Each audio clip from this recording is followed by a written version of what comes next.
کو یہ بھی علم تھا اور وہ سب جانتے تھے۔ اس بات کو انہوں نے مانی، جبکہ وہابی اور دیوبندی نے اس بات کو نہیں مانا اور کہا کہ رسول اللہ کو کوئی علم نہیں تھا، اور ساتھ ہی ان کے دیے ہوئے فتوے میں سے یہ بھی ہے کہ شریعت کے حساب سے مسلمانوں کو چلنا ضروری ہے۔ سبھی مسلمانوں کو شرک و بدعت سے بچنا بہت ضروری ہے۔ علم کے بنا ایک صوفی اور عمل کے بنا ایک شیطان کے ہاتھوں کا ایک کھلونا ہے۔ غیر مسلموں کے ساتھ مل کر ان کے تہوار منانا، کافر کی نقل کرنا سخت منع ہے۔ یہ سب فتوے احمد رضا خان بریلوی نے دیے تھے۔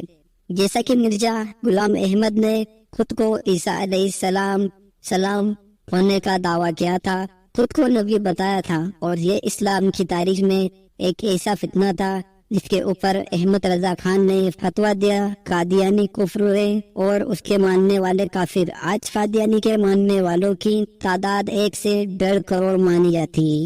اگر آپ جاننا چاہتے ہیں کہ قادیانی کون ہے تو آپ ہمارے چینل میں جا کر ویڈیو دیکھ سکتے ہیں۔ جب امام احمد رضا خان حج پر گئے تو المعتمد المستند نام کی ایک فائل تیار کی۔ اس کام میں احمد رضا خان نے اشرف علی تھانوی، رشید احمد گانگوئی اور محمد قاسم نانوتوی جیسے دیوبندی مولاناؤں پر کفر کا فتویٰ لگایا، اور ان کے ساتھ اور پیچھے چلنے والوں کو بھی ہوشیار کیا، اور یہیں سے دونوں پانی شروع ہوتا ہے دیوبندی اور بریلوی کو ایک دوسرے پر فتوے دینے کا۔ اور ساتھ ہی احمد رضا خان نے سیاہ مسلمانوں پر بھی فتویٰ لگایا۔ سیاہ مسلمانوں کے عقائد اور بھروسے کے خلاف کچھ کتابیں لکھی اور سیاہ پر کفر کا فتویٰ دیا، کیونکہ ان کا ماننا تھا کہ مذہبی ضرورتوں کو چھوڑ دیا اور انہوں نے الگ راستہ پکڑ لیا۔ اعلیٰ حضرت نے 7,500 سے زیادہ فتوے دیے۔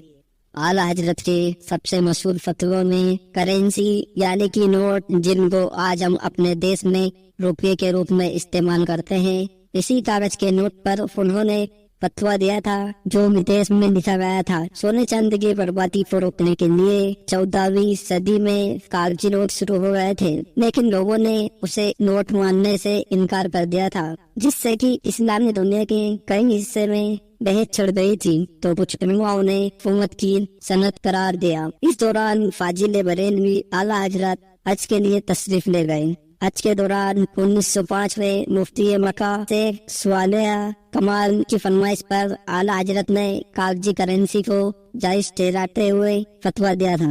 فاضل بریلوی امام احمد رضا خان نے انگریزوں کے خلاف کئی فتوے جاری کیے۔ ان کے فتووں کے اثر سے برٹش حکومت تلملا اٹھی تھی۔ یہی وجہ تھی کہ برٹش سرکار کے بڑے ادھیکاری ان سے نفرت کیا کرتے تھے، یہاں تک کہ اعلیٰ حضرت نے انگریزوں کے خلاف جہاد کا اعلان کر دیا تھا۔ انہوں نے مسلمانوں کو انگریزوں کے ہونے والے تماشوں اور کسی بھی اعلان میں جانے پر منع کیا۔ وہ مسلمانوں کو کسی بھی پروگرام میں جانے سے روکتے تھے۔ آپ بریلوی کے محلہ جسولی میں اپنی حویلی میں رہا کرتے تھے۔ اسی دور کی بنی حویلی میں اعلیٰ حضرت رہتے اور اسی حویلی میں ان کے گھوڑے بندے رہتے تھے۔ اعلیٰ حضرت ان گھوڑوں کو جنگ آزادی کی لڑائی لڑنے والوں یعنی کہ آزادی کے دیوانوں کو دے دیتے تھے۔ اسی حویلی میں یہ آزادی کے دیوانے ٹھہرا بھی کرتے تھے۔ اعلیٰ حضرت کو انگریزوں سے اتنی نفرت تھی کہ وہ جب بھی خط کتابت کرتے تو اس پر چپکانے والے ٹکٹ کو کبھی سیدھا نہیں چپکاتے۔ اس کی وجہ تھی ٹکٹ پر چھپی وکٹوریہ کی فوٹو۔ آپ برٹش حکومت کا اپمان کرنے کے لیے ایسا کیا کرتے تھے۔ یہ بات جب اس دور کے جنرل ہیسٹنگ کو معلوم ہوئی تو وہ آگ ببولا ہو گیا۔ اس نے اعلیٰ حضرت کا سر قلم کرنے پر 500 روپے کا انعام رکھا۔ 28 اکتوبر 1921 کو 65 سال کی زندگی میں آپ دنیا سے رخصت ہوئے، جن کو بریلی میں دفنایا گیا، جس کو آج دنیا درگاہ اعلیٰ حضرت کے نام سے پہچانتی ہے۔